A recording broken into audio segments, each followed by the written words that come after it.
क्या आप लोगों में से कभी किसी ने सोचा है कि हमारी ये पृथ्वी हकीकत में आखिर किस चीज से बनी है और यह सौर मंडल में किस चीज पर टिकी हुई है, या आज हम जिस ठोस जमीन पर चल रहे हैं उसके ठीक नीचे क्या हो सकता है। साथियों, आज के इस टेक्नोलॉजी के युग में अगर हम इंसान पृथ्वी से 5 करोड़ किलोमीटर दूर मंगल ग्रह पर जा सकते हैं तो पृथ्वी के आर पार निकलने के लिए तो मात्र 12,000 किलोमीटर ही जाना है। इसके लिए पृथ्वी का सबसे गहरा खड्डा वैज्ञानिकों द्वारा खोदा गया है, जिसका नाम है कोला सुपर डीप होल। इसकी गहराई 12 किलोमीटर है। लेकिन आखिर ऐसा क्या हुआ कि वैज्ञानिकों ने इस होल को मात्र 12 किलोमीटर ही खोदा और रुक गए। मैं जानता हूं, इस तरह के सवाल आप सभी लोगों के मन में अक्सर उठते ही रहते हैं, लेकिन कभी भी आपको इस बारे में एक सही जवाब नहीं मिल पाता है, क्योंकि हम सब ने अपने जन्म से लेकर आज तक इस धरती के बाहर की चीजें जैसे कि ऊंचे ऊंचे पहाड़, वे सुंदर सुंदर झरने और तेजी से बहती हुई नदियों का ही अनुभव किया है। और हम ऐसे में जरा सा भी अंदाजा नहीं लगा सकते कि जो धरती ऊपर से इतनी सुंदर और मनमोहक दिखती है वो असल में अंदर से कैसी होगी।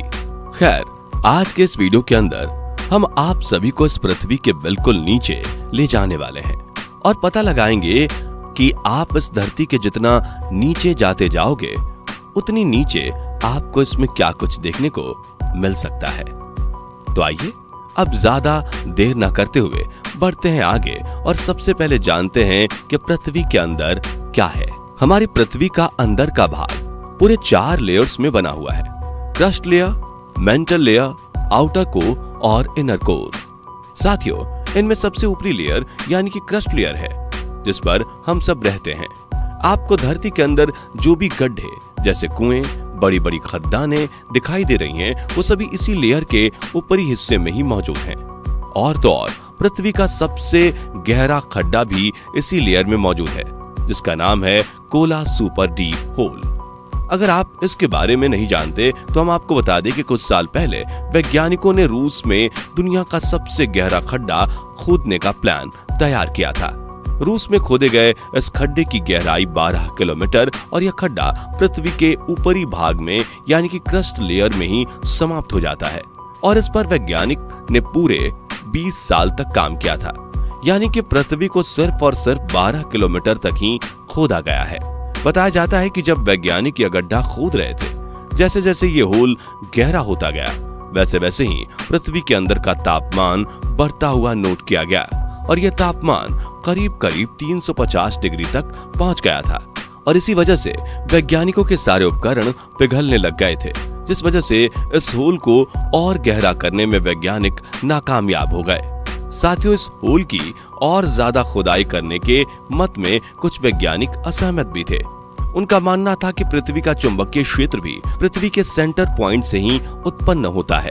अगर ये होल पृथ्वी के आर पार कर दिया गया तो हो सकता है कि पृथ्वी पर बनने वाला ये चुंबकीय क्षेत्र नष्ट हो जाए। और पृथ्वी का अपना चुंबकीय क्षेत्र खो देने से क्या होता है, इस विनाश के बारे में हम सोच भी नहीं सकते। जैसा कि साथियों हमने जाना कि पृथ्वी का जो ये क्रस्ट वाला पार्ट है, ये पृथ्वी की सबसे बाहरी परत है, जो उस ठोस सतह को बनाती है जिस पर हम सभी एक साथ सालों से रह रहे हैं, जो कि इस धरती में मौजूद बाकी परतों के तुलना में काफी ज्यादा पतली है। साथियों, महाद्वीपों के नीचे इसकी औसत मोटाई लगभग 35 किलोमीटर यानी कि 22 मील से भी ज्यादा और समुद्र के नीचे लगभग 5 से 10 किलोमीटर यानी कि 3 से 6 मील तक होती है। इसका टेम्परेचर 500 से 1000 डिग्री सेल्सियस तक रहता है। धरती पर आने वाले भूकंप और महाद्वीपों में होने वाली हलचल के पीछे यही लेयर जिम्मेदार है। लेकिन अब आप लोग कहेंगे कि ये महाद्वीपीय और समुद्री क्रस्ट क्या है। तो देखिए, पहला ओशियन क्रस्ट जिस पर कि समुद्र है, और दूसरा है महाद्वीपीय क्रस्ट जिस पर पूरे ठोस भाग यानी कि धरातल बना हुआ है। साथियों, महाद्वीपीय क्रस्ट मेनली ग्रेनाइट चट्टानों से बनी होती है, जो कि समुद्री क्रस्ट की तुलना में थोड़ी कम घनी होती है और जिसकी मोटाई भी काफी ज्यादा रहती है, लगभग 30 से 50 किलोमीटर तक। बता दें कि ये महाद्वीपीय परत काफी पुरानी है, यानी कि अरबों खरबों साल पुरानी। वहीं समुद्री क्रस्ट की बात की जाए तो देखिए, ये ऑन एन एवरेज लगभग 7 किलोमीटर तक पतली रहती है और ये महासागरीय क्रस्ट की तुलना में काफी नई क्रस्ट है। जिसे आप अक्सर ज्वालामुखी जैसी गतिविधियों के थ्रू समुद्र के बीच की चोटियों पर लगातार बनती हुई देख सकते हैं, जो कि पृथ्वी के अंदर मौजूद टेक्टोनिक प्लेटों के खसकने के साथ फैलती ही जाती है। मेंटल। आइए अब इस पृथ्वी के थोड़ा और अंदर की तरफ चलते हैं, जहां पर क्रस्ट के नीचे की परत मौजूद है, जिसे हम मेंटल के तौर पर जानते हैं। देखिए, मेंटल पृथ्वी की सबसे ऊपरी परत क्रस्ट और कोर के बीच की ही परत होती है। यह हमारी धरती की सबसे बड़ी परत है, जो समुद्री परत के नीचे लगभग 35 किलोमीटर यानी कि 22 मील से लेकर 2900 किलोमीटर यानी कि 1800 मील तक की गहराई के साथ फैली हुई है। बता दें कि प्लेट टेक्टोनिक्स, ज्वालामुखी की गतिविधियां और पृथ्वी के मैग्नेटिक एरिया के साथ इसकी सतह को आकार देने वाले डायनेमिक प्रोसेस में मेंटल एक काफी जरूरी भूमिका निभाती है। अब जब यहाँ मेंटल की बात हो ही रही है, तो देखिए, यहाँ अब इससे रिलेटेड दो कॉन्सेप्ट्स के बारे में भी हमारा जानना बेहद जरूरी है, और वो है लिथोस्फीयर और एथेनोस्फीयर। बता दें कि लिथोस्फीयर सबसे ऊपरी मेंटल और क्रस्ट का एक मजबूत पार्ट होता है। ये उन टेक्टोनिक प्लेटों में टूट गया है जो सेमी फ्यूल्ड एथेनोस्फीयर के ऊपर तैरती रहती हैं और चलती हैं। लिथोस्फीयर में क्रस्ट और मेंटल का सबसे ऊपरी हिस्सा शामिल रहता है, जो कि पर्वत श्रृंखलाओं का निर्माण करता है, अचानक आने वाले भूकंप की वजह बनता है और हमारी इस पृथ्वी की सतह को आकार देने में भी मदद करता है। वहीं अगर एथेनोस्फीयर के बारे में समझें, तो ये लिथोस्फीयर के नीचे मेंटल का पार्शियली पिघला हुआ एक फ्लेक्सिबल सा एरिया है, जो कि गर्म और सेमी फ्यूल्ड चट्टानों से बना हुआ होता है। साथ ही बता दें कि पृथ्वी की मेंटल सतह के अंदर मौजूद जो टेक्टोनिक प्लेट्स होती हैं, उनकी हलचल के लिए भी यही एथेनोस्फीयर जिम्मेदार होता है। कोर। अब बारी है पृथ्वी के और अंदर जाकर इसकी सबसे आखिरी सतह पर पहुंचने की, जिसे हम सभी कोर के रूप में जानते हैं।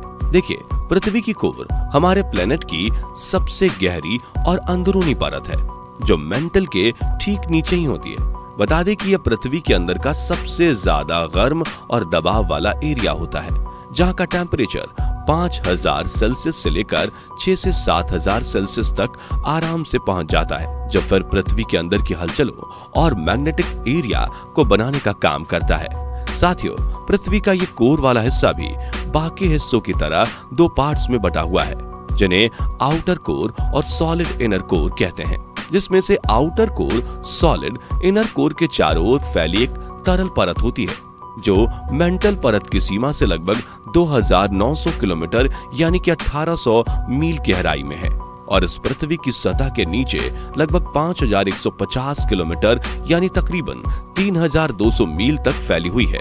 और जिन्हें नहीं मालूम, तो उन्हें बता दें कि आउटर कोर तरल लोहे और निकल धातु से बनी हुई है। इसके बाद बात आती है सॉलिड इनर कोर की। आखिर ये क्या है? तो देखिए, कोर का ये वाला पार्ट आउटर कोर के नीचे मौजूद रहता है, जो पृथ्वी के केंद्र से लगभग 1220 किलोमीटर के दायरे तक फैला हुआ है। और इसके अंदर एक हैरानी की बात तो ये है कि इसमें इतनी भीषण गर्मी होने और इस पर पड़ने वाले दबाव के बावजूद भी ये कोर हमेशा सॉलिड ही बनी रहती है, जो कि आउटर कोर की तरह ही मेनली लोहे और निकल धातु से बनी हुई है। तो ये थी पृथ्वी के अंदर समाई हुई दुनिया की असल सच्चाई। लेकिन अब आप सभी लोगों के मन में एक ऐसा सवाल होगा जो आपके माइंड में एक ही साथ आ रहा होगा, और वो ये कि हमें इन सब बातों का पता कैसे चला? क्या साइंटिस्ट खुद गए थे अपने इस पृथ्वी के नीचे तक? तो इसका जवाब है नहीं। साइंटिस्ट्स या कोई भी आज तक इस पृथ्वी के ज्यादा अंदर तक नहीं गया है। तो अगर ऐसा है, तो आखिर इस बात का पता किस तरह से लगाया गया होगा कि इस धरती के नीचे आखिर क्या मौजूद है? तो साथियों, इसके बारे में पता लगाने के लिए साइंटिस्ट ने एक मेथड का यूज किया था, जिसे सेस्मिक वेव्स मेथड के तौर पर जाना जाता है। सेस्मिक वेव्स कुछ इस तरह की वाइब्रेशंस होती हैं, जो भूकंप, ज्वालामुखी के विस्फोट और दूसरी जियोलॉजिकल घटनाओं के दौरान बनने वाली एनर्जी की वजह से पृथ्वी के अंदर आगे बढ़ती हैं। ये वेव्स हमारे साइंटिस्ट्स को पृथ्वी के अंदरूनी हिस्से की स्टडी करने और उसे समझने में मदद करती है। और इन्हीं सिस्मिक वेव्स के बिहेवियर को एनालाइज करके साइंटिस्ट्स पृथ्वी के अंदर मौजूद अलग अलग परतों के स्ट्रक्चर और डेंसिटी के बारे में ज्यादा से ज्यादा जानकारी हासिल कर पाते हैं। तो बस ये थी आज की पूरी वीडियो, जिसमें हमने समझा कि असल में हमारी इस पृथ्वी के अंदर क्या होता है। आप लोगों को वीडियो पसंद आई हो तो इसे अभी लाइक करके चैनल को जरूर से जरूर सब्सक्राइब कर लेना। साथ ही कमेंट करके हमें ये जरूर बताना कि ऐसे कौन कौन से रहस्य या बातें हैं जिनके बारे में आपके माइंड में बस अफवाहें ही भरी पड़ी और आप उससे रिलेटेड सच जानना चाहते हो। हमें अगर आपका टॉपिक पसंद आया तो हम जरूर उसके ऊपर एक डेडिकेटेड वीडियो लेकर आएंगे। तब तक के लिए बाय बाय।